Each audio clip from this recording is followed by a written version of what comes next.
Students, हम अपने chapter metal and non metal को कंटिन्यू कर रहे हैं।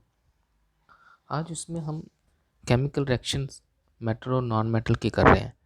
तो जो हमने लास्ट टाइम किया था कि chemical reaction of metal and non metal with oxygen, आज हम करेंगे कि मेटल और नॉन मेटल को अगर हम वाटर के साथ रिएक्ट करते हैं तो क्या होगा। तो अपनी बुक खोलिए, उसी में हम आपको रीड करके बताएंगे। तो हमारा टॉपिक क्या है? Reaction with water. तो क्या है, let us see how the metal and non metal react with water. बोलते कि चलो हम देखते हैं कि मेटल और नॉन मेटल की रिएक्शन वाटर के साथ कैसे होती है। तो यहाँ पे एक छोटा सा रेड कॉलम दिया है, तो इसमें हम देखते हैं sodium metal is very reactive. यहाँ बोलते हैं कि सोडियम मेटल है। कौन सा मेटल है? सोडियम। ये बोलते हैं कि सोडियम है वो बहुत ही ज़्यादा रिएक्टिव मीन कि जल्दी से ये किसी के साथ रिएक्ट कर जाता है। It is react vigorously with oxygen and water. बोलते कि सोडियम क्या करता है, अगर सोडियम को वाटर के साथ रिएक्ट करेंगे तो ये बहुत जल्दी रिएक्ट कर जाएगा, ठीक है। या फिर ऑक्सीजन के साथ रिएक्ट करेंगे सोडियम को तो ये बहुत जल्दी रिएक्ट कर जाता है। समझे? तो इसका मतलब क्या हुआ कि सोडियम मेटल है, अगर उसको हम क्या करेंगे, हवा के बीच रखेंगे तो वो एकदम से जल जाएगा। जैसे कि यहाँ पे एक छोटा सा पिक्चर दिया गया है, देखो यहाँ पे क्या है, सोडियम क्या करता है, रिएक्ट कर रहा है किसके साथ? वाटर के साथ। इसी तरह सोडियम क्या है, ऑक्सीजन के साथ, क्योंकि हवा के बीच रखने पे भी क्या करता है, रिएक्ट कर जाता है। तो जैसे ये सोडियम को हम हवा में रखेंगे या पानी के बीच रखेंगे तो एकदम से आग लग जाती है, फायर लग जाती है, ठीक है। तो हीट प्रोड्यूस होती है। तो बोलते a lot of heat is generated in the reaction. बोलते कि जब सोडियम वाटर के बीच रखा जाए या उसको ऑक्सीजन के बीच रखा जाए तो वो जल जाता है और बहुत सारी क्या है, हीट प्रोड्यूस होती है। समझे? इसलिए आपको ये याद रखना है कि जो हमारा सोडियम होता है उसको हवा से बचाने के लिए और पानी से बचाने के लिए हम उसको किस में स्टोर करके रखते हैं? केरोसिन में। तो ये आपका क्वेश्चन बन जाता है कि सोडियम को केरोसिन में स्टोर करके क्यों रखते हैं? तो क्यों रखते हैं? क्योंकि ये बहुत जल्दी विगर्सली होता है, बहुत फास्टली, बहुत ही एकदम से आवाज़ दे कैसे आग जला के भी खतरनाक तरीके से ये क्या करता है, ऑक्सीजन के साथ और पानी के साथ क्या करता है, रिएक्ट कर जाता है। समझे? अब देखो, you have observe that sodium react vigorously with water. बोलते कि सोडियम वाटर के साथ बहुत जल्दी रिएक्ट कर जाता है, some other metal do not. तो इसका मतलब क्या हुआ? बोलते कि सोडियम एक मेटल है। सोडियम का जो सिंबल है वो क्या है हमारा? Na। ठीक है, सोडियम को Na से लिखते हैं, लेकिन आपको फिलहाल क्या है, लिखना है कि सोडियम Na। सोडियम क्या करता है, एकदम से वाटर के साथ रिएक्ट कर जाता है। सोडियम क्या है, एक मेटल है। ये बोलते हैं कि मेटल क्या करता है, पानी के साथ या ऑक्सीजन के साथ रिएक्ट कर जाता है। कौन सा मेटल? Sodium metal. तो बोलते हैं लेकिन कुछ ऐसे मेटल भी है वो इतनी जल्दी रिएक्ट नहीं करते। जैसे आयरन हो गया हमारा, शस्त्र जिसको बोलते हैं, वो इतनी जल्दी पानी या ऑक्सीजन के साथ रिएक्ट नहीं करता। उसको रिएक्ट करने के लिए क्या होता है, टाइम लगता है, ठीक है। तो क्या बोलता है कि आयरन इतनी जल्दी रिएक्ट नहीं करता, वो स्लोली स्लोली रिएक्ट करता है वाटर के साथ, लेकिन सोडियम है वो बहुत जल्दी रिएक्ट कर जाता है। ये आपको याद रखना है, ओके। उसके बाद बोलते हैं जनरली नॉन मेटल, जो नॉन मेटल है do not react with water. बोलते जो हमारे नॉन मेटल, अब मेटल वाली बात खत्म होगी, अब किसकी बात शुरू होगी? Non metal. बोलते कि नॉन मेटल है वो बहुत जल्दी वाटर के साथ रिएक्ट नहीं करते।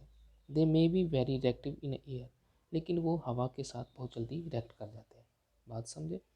जो हमारे नॉन मेटल होते हैं, नॉन मेटल है वो पानी के साथ, H2O के साथ रिएक्ट नहीं करते, लेकिन नॉन मेटल है वो एयर के साथ क्या करते हैं, रिएक्ट कर जाते हैं, ठीक। अब हवा से बचाने के लिए हम क्या करते हैं, इसको इस तरह की जो हमारे नॉन मेटल्स होते हैं हवा से बचाने के, क्योंकि हवा के साथ वो रिएक्ट कर जाते हैं लेकिन पानी के साथ नहीं करते। तो हवा की रिएक्शन से बचाने के लिए हम इस तरह के मेटल, नॉन मेटल्स को क्या करते हैं, किसके अंदर स्टोर करते हैं? स्टोर्ड इन वाटर, ठीक है। तो हम इसको इस तरह के जो हमारे नॉन मेटल को पानी के भी स्टोर कर देते हैं। तो इसकी एग्जाम्पल क्या है, ठीक है। इसका एग्जाम्पल है फास्फोरस। फास्फोरस क्या है, is a very reactive non metal, it catches fire if exposed to the air. बोलते कि जो हमारा फास्फोरस है, अगर हम उसको हवा के बीच रखें, अब इसको हवा के बीच रखें तो वो एकदम से हवा में क्या करता है, आग को पकड़ लेता है। तो आग से बचाने के लिए, रिएक्शन से बचाने के लिए हम क्या करते हैं, phosphorus with the atmospheric oxygen it stored in water. Phosphorus को ऑक्सीजन से रिएक्शन बचाने के लिए हम इसको किस में स्टोर करते हैं, वाटर में। तो आपको दो चीज़ें समझनी है कि हमारा जो मेटल है, कौन सा, सोडियम मेटल, इसको पानी के बीच स्टोर करके रखा जाता है। और हमारा नॉन मेटल है, कौन सा नॉन मेटल, फास्फोरस, इसको सॉरी सोडियम मेटल को किस में स्टोर करके रखते हैं हम, केरोसिन में। ठीक है, केरोसिन में, केरोसिन जो हमारा मिट्टी का तेल। लेकिन जो हमारा नॉन मेटल फास्फोरस है, इसको किस में स्टोर करके रखा जाता है, वाटर में। ये आपको अच्छे से समझ लेना है। ठीक है, अब हम क्या करेंगे, रिएक्शन विद द एसिड, किस तरह से मेटल और नॉन मेटल एसिड के साथ रिएक्ट करते हैं। ठीक है, तो इसको हम समझते हैं। Is there is difference in the way metals and non metal react with the acid. बोलता कि क्या मेटल और नॉन मेटल अलग अलग तरीके से एसिड के साथ रिएक्ट करते हैं।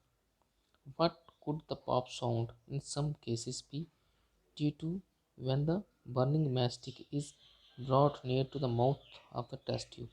बोलता कि जब क्या होता है, हमारे मेटल या नॉन मेटल रिएक्ट करते हैं किसी एसिड के साथ, कुछ पॉप साउंड प्रोड्यूस होती है। तो वो पॉप साउंड क्या है, क्यों प्रोड्यूस होती है, उसके बारे में हम स्टडी करेंगे अभी।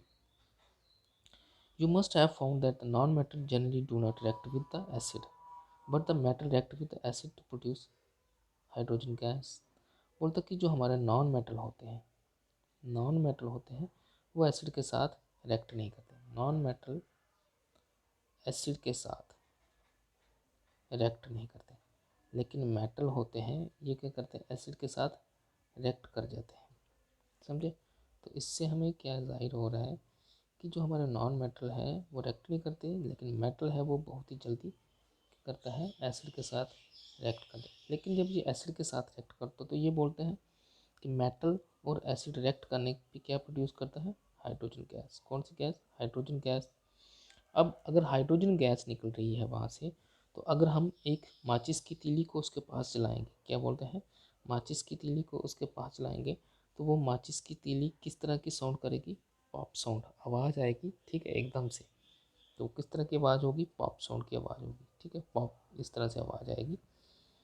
You must have notice that the copper do not react with dilute hydrochloric acid. अब देखो, कॉपर भी क्या है, एक मेटल है। ये बोलता है कि अगर हम कॉपर को डाइल्यूट हाइड्रोक्लोरिक एसिड के साथ, मतलब कि नॉर्मल डाइल्यूट क्या हो गया कि जिसमें एसिड क्या होगा, बहुत कम होगा, वो वाला सोल्यूशन जिसमें एसिड कम होगा, पानी ज़्यादा होगा, उसमें रिएक्ट करवाएंगे तो ये रिएक्ट नहीं करेगा, कौन, कॉपर। लेकिन अगर हम उसी सोल्यूशन को हीट करेंगे, ठीक है, तो किसके साथ, इवन ऑन हीटिंग, अगर इसको हीट करेंगे तब भी ये रिएक्ट नहीं करेगा। तो क्या मतलब होगा, कॉपर Cu, कॉपर को हमने HCl, कौन सा HCl, डाइल्यूट HCl के साथ रिएक्ट किया तो कोई भी रिएक्शन नहीं होगी। अगर हम इसको हीट भी करेंगे, ठीक है, टेम्परेचर करेंगे इसको हीट, तब भी नहीं होगा। लेकिन ये अगर हम कॉपर को H2SO4 उनके सल्फ्यूरिक एसिड के साथ रिएक्ट करेंगे, तब ये क्या करेगा, एकदम से रिएक्ट कर जाएगा। ओके, अब क्या है, what does the pop sound indicate. Pop sound का मतलब क्या हो गया, pop sound indicate that the presence of hydrogen. बोलता कि पॉप साउंड तभी आवाज़ आएगी माचिस से जब हम क्या करेंगे, हाइड्रोजन गैस को देखेंगे वहाँ पे प्रोड्यूस होती है, तभी पॉप साउंड की आवाज़ आएगी। Metal react with the sodium hydroxide to produce hydrogen gas. अगर किसी भी मेटल को हम क्या करेंगे, सोडियम हाइड्रोक्साइड के साथ NaOH क्या हो गया, सोडियम हाइड्रोक्साइड के साथ रिएक्ट करेंगे तो कौन सी गैस प्रोड्यूस होगी, हाइड्रोजन गैस प्रोड्यूस होगी। यही इस लाइन में लिखा है। ठीक है, अब ये बोलता है कि नॉन मेटल को हम क्या करेंगे, रिएक्ट करवाएंगे किसके साथ, बेस के साथ। पहले तो ऐसे तो ये भी हो जाएगा, लेकिन ये क्या है, बहुत ही कम्प्लेक्स प्रोसेस है जो कि आपके 8th के लेवल से क्या है, ऊपर है। ठीक है, तो इसलिए नॉन मेटल और बेस की रिएक्शन को हम बड़ी क्लासों में पढ़ेंगे। तो आज हमने पढ़ा है reaction of metal and non metal with water and दूसरा हमारा एसिड के साथ। तो आज के लिए इतना ही। Thank you, have a good day.